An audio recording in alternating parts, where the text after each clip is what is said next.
if any persons to the number of 12 or more, being unlawfully, riotously, and tumultuously assembled together to the disturbance of the public peace at any time after the passing of this act, and being required or commanded by any one or more justice or justices of the parish or place where such assembly shall be, by proclamation to be made in the King's name, in the form hereinafter directed, to disperse themselves and peaceably to depart to their habitations or to their lawful business, shall to the number of 12 or more, notwithstanding such proclamation made, unlawfully, riotously, and tumultuously remain or continue together by the space of 1 hour after such command or request made by proclamation, then such continuing together to the number of 12 or more after such command or request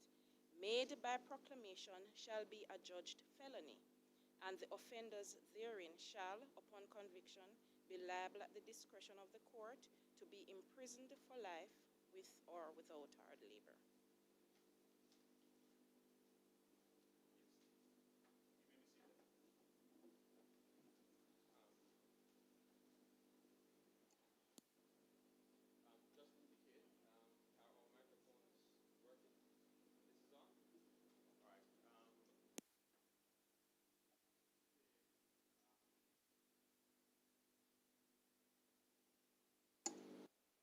On now? Okay, thank you very much. All right, we want to welcome to the opening of circuit, and I'm going to go through this in a little different way, seeing that I think we may have more persons listening than normally.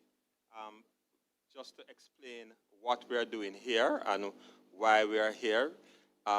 In the olden days, courts used to travel to go from place to place, and that is why this is considered a circuit court, because it would be going from different places. We still have in other parishes circuits.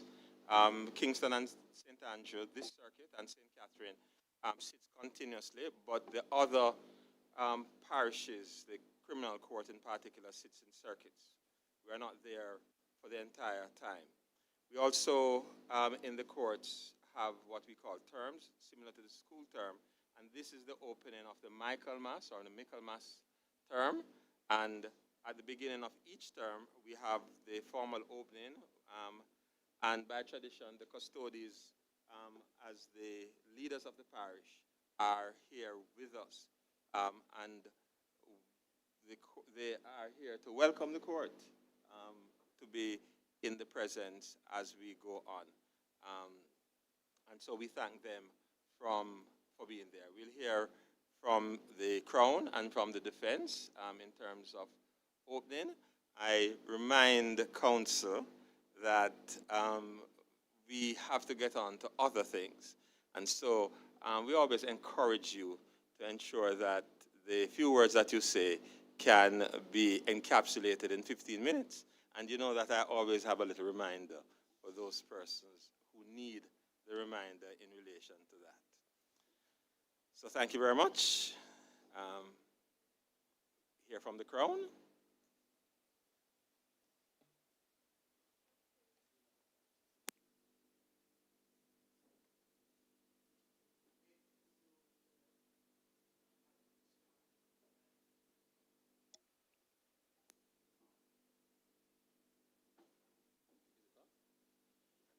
If you press down the 1, and that should be on. We can, as we can say, our courts have been recently refurbished, meaning that they've been working through the night, and so therefore some of these things are new. Very well, my lord. And I was remarking to my colleagues that over 30 years ago, when I first appeared in the Home Circuit Court, certainly in Court 1, the environment is not only now 21st century, but it's far removed in terms of how salubrious it is now.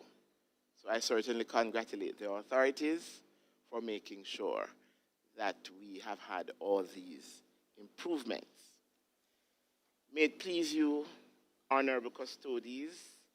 I see Senior Justice of the Peace rooms representing Custos Ian Forbes, who is on the other side of the planet at the moment, and of course, Custos Stedman Fuller.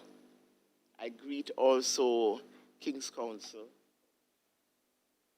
Champagne, and Attorney at Law, Mr. Williams, representing the President of the Bar, and I also greet my two most senior deputies, Mr.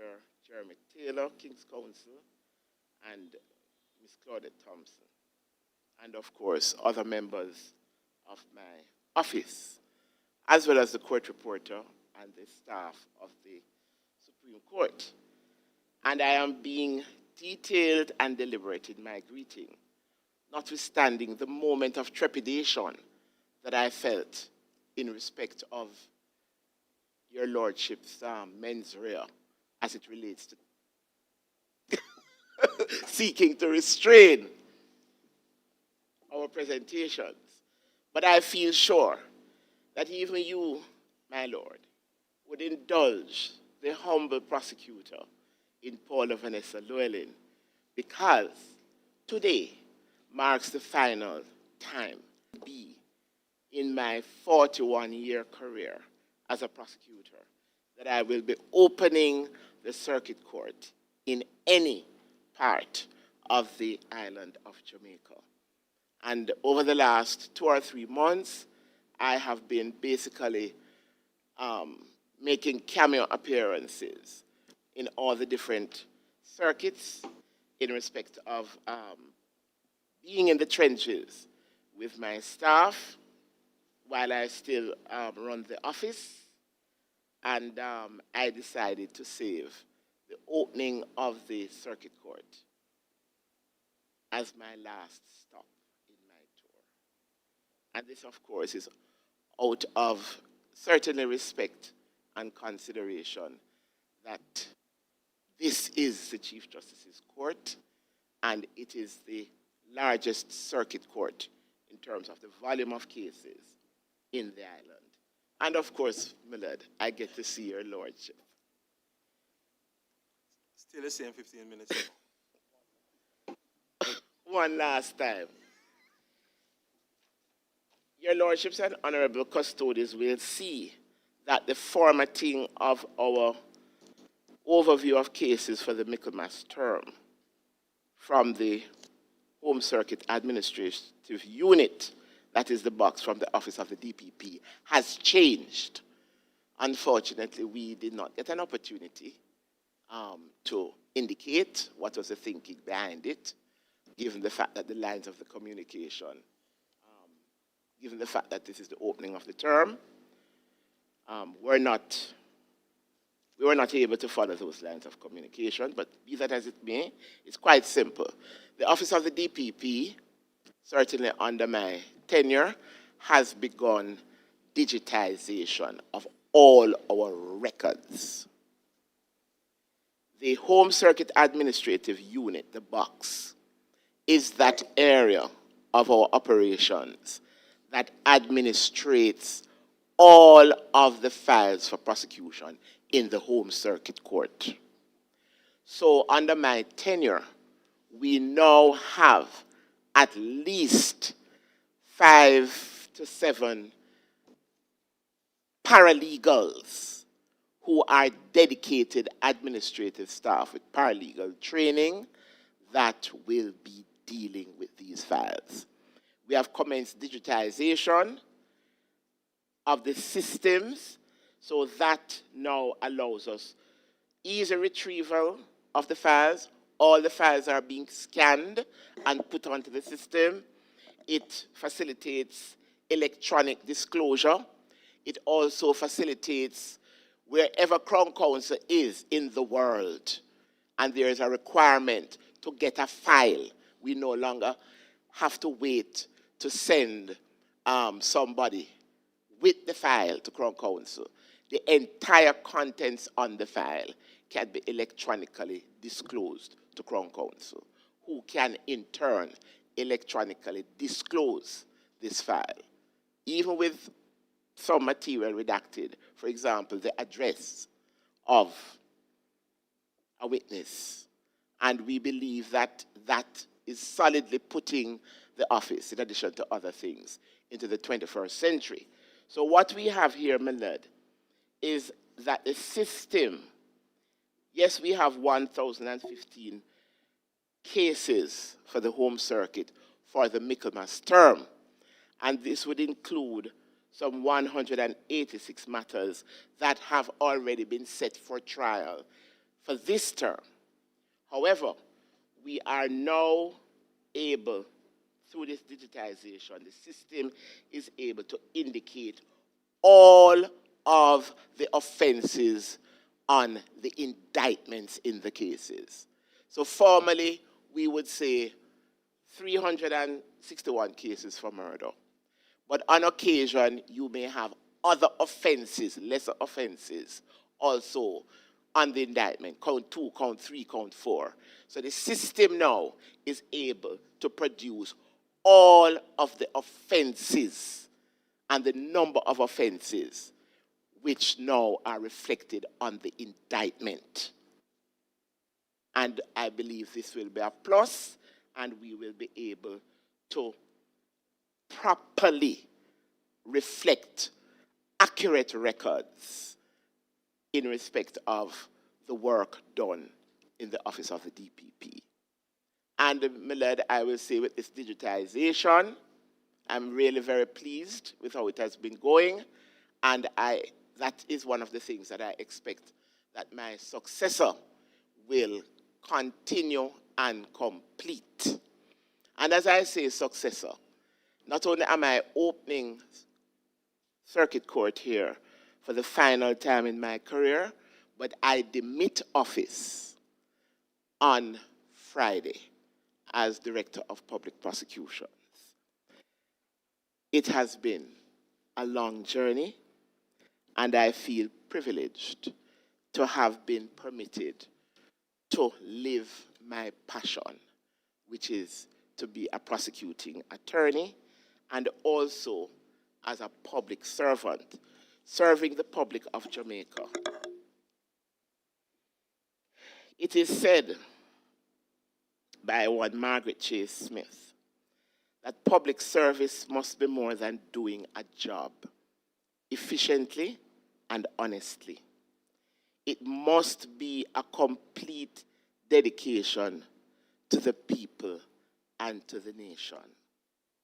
And although I like to term myself the humble prosecutor, as I reflect on the last 17 years as DPP, and I reflect on the 41 years as a prosecutor, having been the first female to have ventured into this bastion of the patriarchy, and I did it with a smile, but with a long track record of always being on the front line as a prosecutor. And I remember, after a competitive process, when I was selected by the Services Commission to be DPP, I was really gratified by the outpouring of support from the public, who always knew my work and my worth, because I was always on the front line, doing a lot of complex, awful cases, and seeking to give service above self. I was not only the first woman, but the youngest person to be made DPP, and so far I have been the longest serving as DPP. I have been privileged to have been associated with the International Association of Prosecutors. I have hosted a regional conference of that very prestigious body here in Jamaica in 2016. I just returned from Singapore, where I had been invited at their general conference to address the plenary in respect of future-proofing prosecutors and prosecuting agencies. And I got a good send-off there too. But most importantly, I wish to record my thanks and appreciation, firstly, to my mentor, my main mentor in the law, Mrs. Justice Marva McIntosh, who I met. I was a young prosecutor. She was my senior. And although you would get mentoring from the previous DPPs, she took me under her hands, and she literally sandpapered me down. Because, my lord, I was all energy, lacking discipline, and I loved to talk and articulate, but she taught me so much about the traditions of the bar and what it takes to be an excellent prosecutor. And as Mr. Taylor likes to tease me, and how important it is, not only preparation, but your appreciation of courtcraft as an advocate and strategy. Critical. So I thank her very much for her guidance over the years. I would also like to thank so many senior members of the defense bar, because next to the mentoring of previous directors and Mrs. Marva McIntosh, appearing against worthy adversaries helps to mentor you and to teach you. And I have been privileged over the last 35 years to have appeared against every Queen's Counsel, every King's Counsel, every senior member of the criminal bar who have made sure that I am given a run for my money, but I have always given back in the way that they have, in fact, given to me. I think of Mr. Frank Phipps, King's Counsel. I've done several great cases against him. I remember the Sadie Franks matter in court too. And who was sitting there who fell in love with prosecution? Young Mr. Justice David Fraser. He was a student at the law school. You know, my lord, sometimes I feel like Methuselah. And it was as a result of observing that case that he decided to become a clerk of court. I have done some great cases against Churchill Nita, King's Counsel, Valerie Nita Robertson of blessed memory, Jackie Samuels Brown, King's Counsel, Earl DeLissa of blessed memory, Earl Witter, Mr. Bert Samuels. I have appeared against Mr. Ian Ramsey of blessed memory, King's Counsel, on several occasions, right up to the Court of Appeal. Mr. Bert Samuels, who has always been provocative and loves to give trouble. It has been indeed a privilege and a pleasure. I have appeared against Lord Gifford, and I had occasion to appear before some great judges, both in the Court of Appeal. I think of Mr. Justice Ira Rowe, Mr. Justice Boyd Carey, so many judges. I have appeared against former Chief Justices, Mr. Justice Lensley Wolfe. I remember when Mr. Justice Wolfe was now leaving the Court of Appeal and he was appointed as Chief Justice. And of course, senior to me, there were 3 males, 2 senior deputies, and you had the then director, Mr. Glenn Andrade, King's Counsel, Queen's Counsel. And I was just told that I have been assigned to be the first member of the senior prosecuting team to appear before the new Chief Justice. So here was I, female deputy, put to take the shine off the ball. But I enjoyed the experience, and I've always learned a lot. I appeared before Mr. Chief Justice Zaka in the famous case involving Lloyd Lester Coke. I was up against Mr. Justice Wolfe. I was up against Mr. Frank Phipps, and appearing as a junior to Mr. Lloyd Hibbert in the matter. And the rest is history. I have worked with several commissioners of police, deputy commissioners of police, heads of the CIB. I have worked with commissioners of corrections. I have worked with great members of the court staff all over the island of Jamaica. And I still look with affection at Mr. Winston Daly, who was an administrator extraordinaire at the Supreme Court here. I have worked with great court reporters. I remember Miss Dorothy Lewis, Miss Casserly of blessed memory. And we have had wonderful times all over the island. I remember working with, should I say working with, very outstanding media practitioners. I see several of them here. And I learned very early something that Marva McIntosh taught me. I see you touching, but I'm just asking to indulge me. You've already been indulged, madam. Go ahead. My lawyer here is giving me some advice in positivity. Legal advice is worth every cent you pay for it. That is so, my lord. But Mrs. Justice Marva McIntosh told me something at the beginning of my career, that there are two, and I pass it to my staff, there are two entities that while you do your work, you pay great respect to.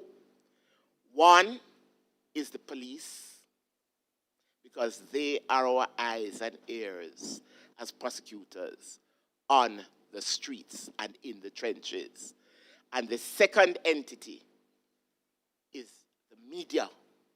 The media have been very important in transmitting what happens in the justice system to the public. And it has been something that I have tried to make sure that press releases and giving access to the media, both of my team and to myself, I would like to think that demystify what happens in the courts, the constant tension between the court of public opinion, where the rules of evidence, my lord, are non-existent, and the courts of law to which we must be beholden to, and we must give the greatest of respect. That what we now see, and let me say that being the DPP who has had to function in the age of social media has not been an easy task, because so we have sought to demystify what happens in the courts, what goes on in respect of making decisions to prosecute or not to prosecute. We now, my lord, have spawned prosecutors, judges, police officers, defense counsel, who operate in social media with no certification or no training, no boundaries.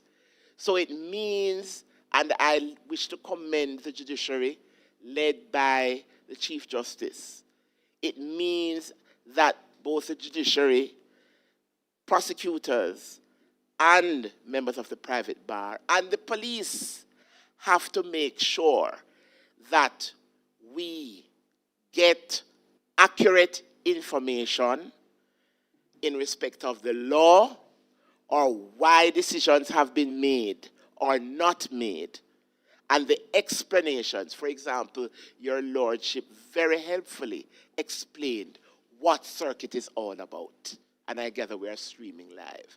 So with a public that is always clamoring for transparency and accountability, the public must be made aware that the greatest thing that we in the administration of justice can do in giving service above self is to make sure that, unlike in former times, we give such access where it is appropriate so that you can understand the system.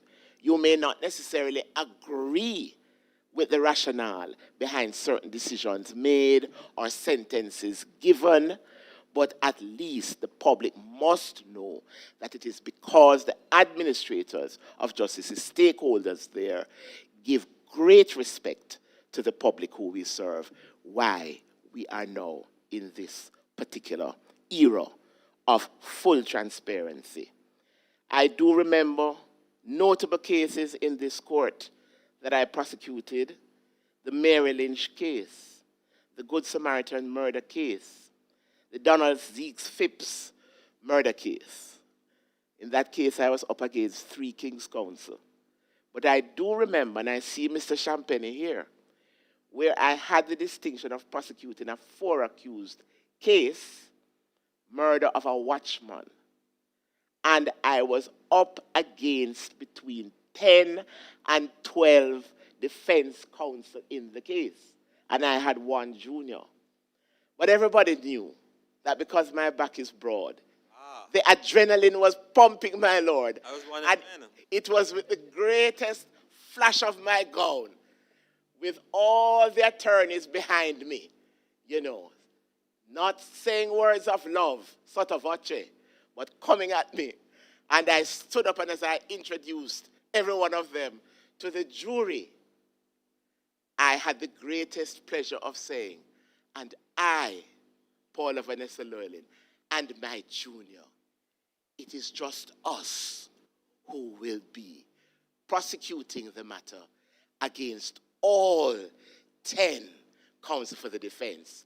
But we are not intimidated in the least, and our backs will remain broad. And I found it, I have never forgotten it. And we got a conviction in the matter. And I know your back is broad, madam, but That is so. time does not extend in relation to... No, because the thing is, there is so much. I'm told that I need to write a book. Yes, madam. Also, But we wouldn't want to presage the book now. You need No, to not keep some at all. secrets for then. but it is important for me to thank the public of Jamaica for the great support that they have always given me. I have always appreciated that support, the prayers, especially when the slings and arrows have come at me. The public have never left my side in terms of giving me the support. I wish also to thank the many, many prosecutors that I have been privileged to mentor, that I have worked with over the years, and I'm glad that 2 of my most senior deputies are here.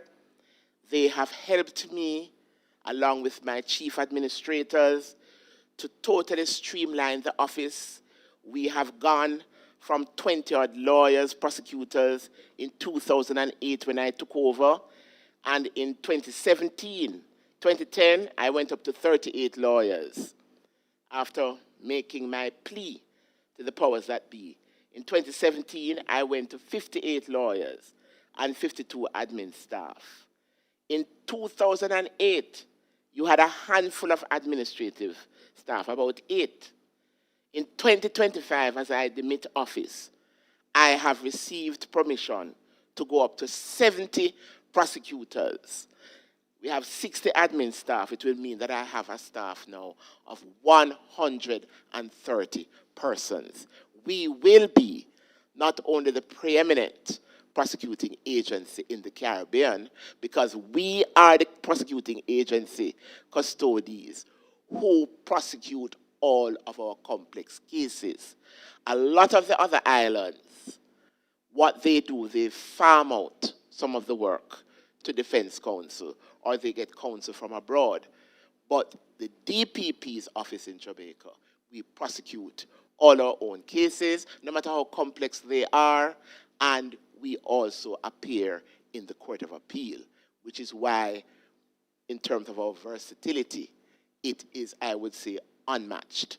We are sought after from our Caribbean neighbors to give presentations, to do training, and we get a lot of sponsored participation to represent the office all over the world.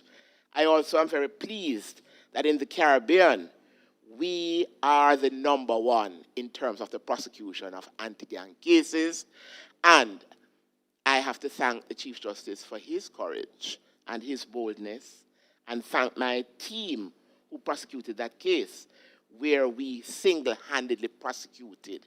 I had 4 prosecutors, a 33 accused case of some of the most notorious persons. And the rest is history.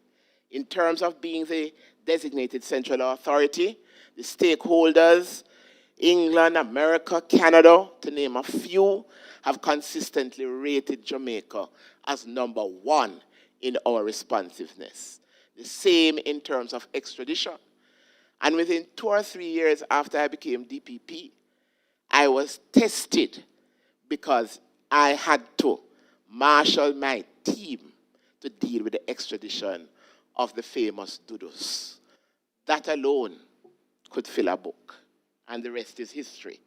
So in closing, I would simply say that it has been the privilege of my life to have been able to live my passion every day for the 41 years in giving public service and also enjoying being an advocate, dealing with the positives and negatives of leadership, building a first-class office where we have a lot of units, and also working and seeing the development of so many fine prosecutors who have gone on the bench, gone to other prosecuting agencies all over the Caribbean.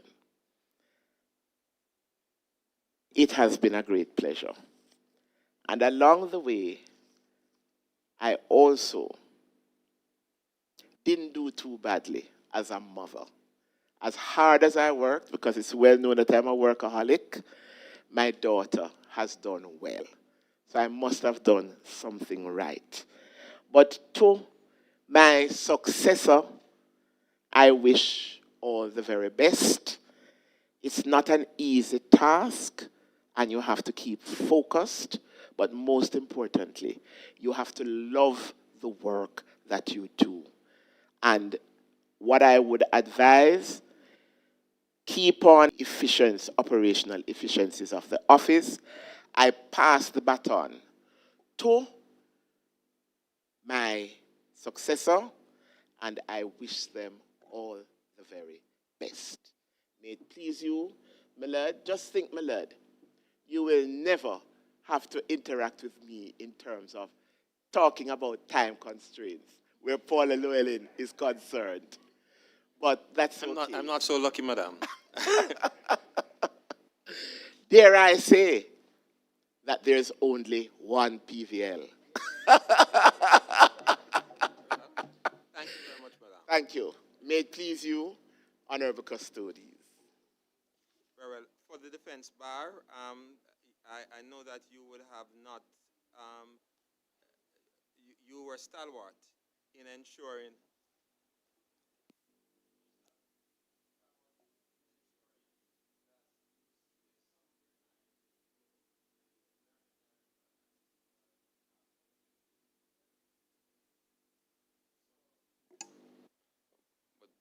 So that I know that you have no difficulty in only getting 5 minutes at maximum, seeing that you were encouraging that. And that is especially for you, Mr. Williams. My Lord Pusey, I was briefed by the learned registrar. Sorry, you don't get all of that time, you get 1/3 of this. I was briefed by the learned registrar, and I told her that I was one of the top students in English language at a famous, illustrious high school. And so brevity of the key marks. My Lord Pusey, honorable custodies, Edmund Fuller, Custos of Kingston, and SSP Norris Rooms, representing the Custos of the parish of St. Andrew, I bring you very, very warm greetings on behalf of the president of the Jamaican Bar Association and by extension the entire bar, the private bar. We are committed to do a number of things. And firstly, we are committed to implore all lawyers of the private bar to ensure that they uphold the high tradition of excellence at the bar in terms of a number of facets. One is proper and thorough, because without proper and thorough preparations, it simply will not work and will impact the justice system. I'm reminded by the quote of a noted poet, Gary Keller.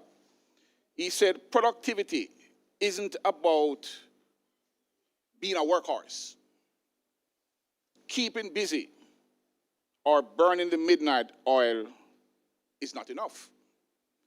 It is more about priorities, planning, and fiercely protecting your time. And this is one of the things that the Jamaican Bar Association will be doing this year on a larger scale, is to implore and to encourage lawyers to ensure that there is a greater utilization of time. Because if time is not managed properly, carefully, and skillfully, then it means that the 1,015 cases that we're seeing on the list, a rather compendious list prepared by the Office of the DPP, is likely to increase. So, time management intend to implore to our counsel at the private bar, and in relation to the preparation of trials, too often, my lords and custodies, lawyers are not reading, and if a lot of that is done, then it would cut into the time of proper case management. And so it is very important that we do so. Also, the Bar Association intend to increase the number of CLPD sessions relating to criminal justice and administration. Just this year in the summer, we had esteemed and learned King's Counsel, Ms. Paula Llewellyn, and my colleague, Mr. Peter Champagny, who did a wonderful job in terms of the plea bargaining, the Plea Negotiation and Bargaining Act, where lawyers were encouraged to make better and greater use of this legislation, because oftentimes not all the cases are clear-cut in terms of an acquittal, and there are some cases that are also clear-cut in terms of pleading guilty. And so these two esteemed colleagues, that is Mr. Champagny and Ms. Llewellyn, demonstrated the important application of this legislation, because it certainly will assist us as counsel to understand the legislation, make better use of it, and we can have the cases certainly reduced into the backlog. Punctuality is certainly an issue. It's an issue island-wide, but certainly for the courts, we also intend to encourage our colleagues to ensure that unpunctuality should be a thing of the past. Because if cases are not started on time, if judges are not here on time, if jurors are not here on time, but more so for the private bar, then it means that the 1,015 cases that we see here are going to increase more than likely. We also certainly will embrace technology, as is promulgated by the Chief Justice, and we too like technology, and we're going to continue to embrace technology. Also, my Lord, I would like to leave a quotation from Peter Drucker. He said, a little knowledge, well, repeating what Alexander Pope said in his 1709 poem, his treatise on an essay on criticism. He said, a little knowledge is a dangerous thing. And someone went on to say, and even when you don't have it, it's even more dangerous. And I say this to say, in relation to Alexander Pope on his treatise, that unless we continue to educate lawyers, then it is going to be difficult. Despite the fact that some of us have umpteen years of experience, but the Jamaican Bar Association intend to play a more pivotal role in mentoring the younger lawyers, especially at the law school, and even those less than 10 years. We have to nip it in the bud. And we say that because we intend to increase the mentorship, we intend to increase the education aspect with our CLPD program, etc. And in winding down, my Lord, the bar intend to lead and lead by example. It was Peter Drucker who said, if the ladder is not leaning against the right wall with every step we take, then it is going to get us to the wrong place faster. So the bar will step up its prominence and its leadership amongst all lawyers to ensure that they are using the ladder to lean against the right wall. We intend to encourage members of the private bar to assist more with legal aid cases. It's very, very important.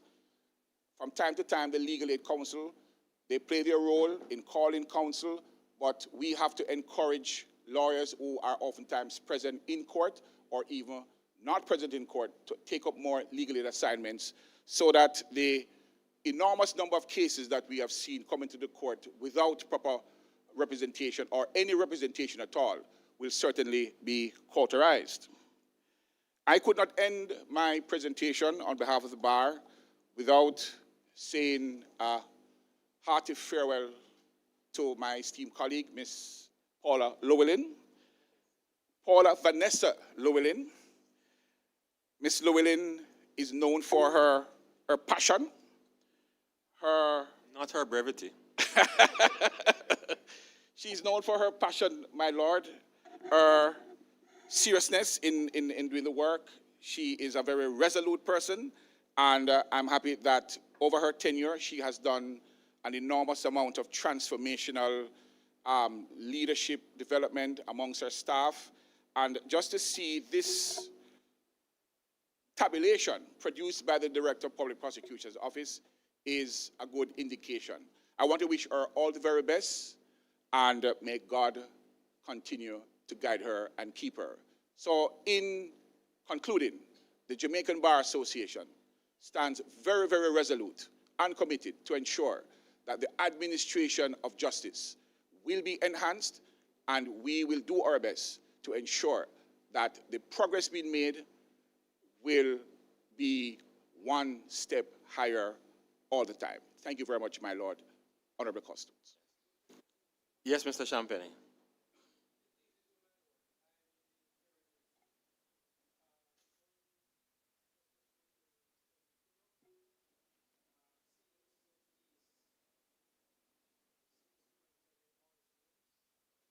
Who I understand you know from another place?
Very well. Thank you very much, Council All. We have done our best, I think, in the circumstances of this case, not to make this matter about one particular council, Ms. Llewellyn. The reason for that is not any dislike of Ms. Llewellyn, but because these proceedings are important in terms of what we do generally, and so we wanted to emphasize that. However, I really have to say some things in relation to the fact that Ms. Llewellyn, who has been an outstanding advocate and somebody who is, well, I can say these things now because she's not going to appear before me and will not indicate any particular prejudice unless she gets a fiat or something like that. But an outstanding advocate, somebody who has moved the craft in terms of the legal profession by leaps and bounds. She's been involved in many complex cases, as some of them have been mentioned. I will indicate that personally for me, I've said this to her before, my first case that I observed her in, I was a recent graduate, a clerk in Spanish Town, and she was prosecuting family, Mills and Mills. The matter went all the way to the Court of Appeal, and she prosecuted the person the case at first instance. The matter was done before the then acting Chief Justice, Justice Ira Rowe, who was president of the Court of Appeal and acting as Chief Justice at the time. As a young student just out of law school, I was very impressed with this advocate who was able to have the jury basically eaten out of her hand in terms of not just the drama, which we all know and we've all seen, but also the ability to use the law in a particular way to get to the relevant points in law. I say this because, and she will forgive me, that there are many who are so involved in the drama and those things that they forget the law. And then there are some who are so involved in the law that they forget that they are dealing with jurors and persons who they need to reach. Ms. Llewellyn has encapsulated both of those skills and put them together in her own remarkable way. She's also been known, as she indicates, as an advocate for victims, the victims of crime. The consideration of that, you, as a judge, you have to be very careful when you are trying to ensure that her witnesses are anywhere, because she treats them and protects them like her own family. And especially whether they are private persons, police officer, or technical persons. She also, even if we have been harsh in court or otherwise, when she sees you outside, she still lights you up with that particular smile because it's not personal. And so therefore, we recognize her, and when I say we, I think I speak on behalf of the judiciary when I say this. I speak on behalf of the Honorable Chief Justice, who is off the island currently on other work and would have, based on his long association, I think would support this.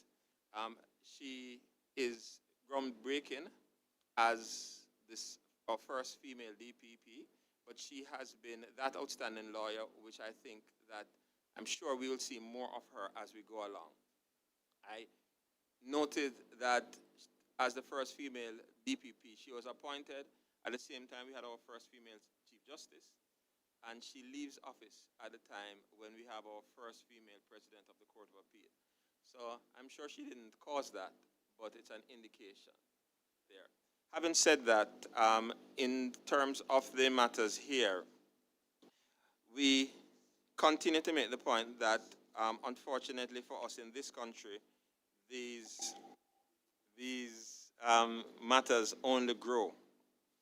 I know that in recent times we have in the public sphere spoken about the fact that the amount of murders are currently diminishing. However, we remind ourselves that we still have a large number of matters that we are trying to deal with.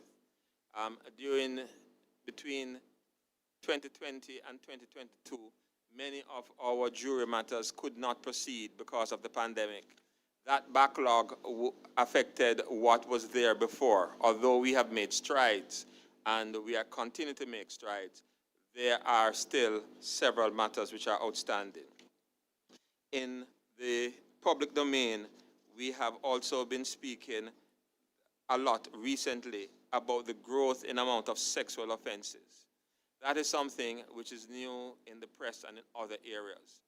These are matters that we have been saying in court for maybe the last 10 years, Madam Director, or more. And it is an indictment on our society that so many of these matters in terms of sexual offenses appear. And in many of the cases, I have to be careful how I say this, because it does not matter the age of the complainant in these matters. It is serious whether they are adults or otherwise. But it is even more concerning when so many of the complainants are young children who ought to be looking at other things. So while we all look to see that we can ensure that the courts are more efficient and that we can deal with more matters, we need to ensure that as a society, we are in the place where we recognize that we truly have an issue with crime, and we need to deal with that in so many ways. We need to be able to encourage persons to stand up and give evidence. We need to be able to deal with persons as a society, and especially the arms of government who have these particular responsibilities. We need to have situations where those persons who come to court as witnesses or to support witnesses don't feel ostracized and have to feel as if they are being persecuted by coming to court. We need to make giving evidence something which is easier, and that it is something that is welcome. So we have a lot before us to do as the courts, as a society, as a nation. And so we look forward to this term to see if we can continue to make a small dent in this large task that we have. We're going to rise for a short moment and give the custodies and the representatives an opportunity to go to another life, and then we can continue. So we'll rise at this time for a few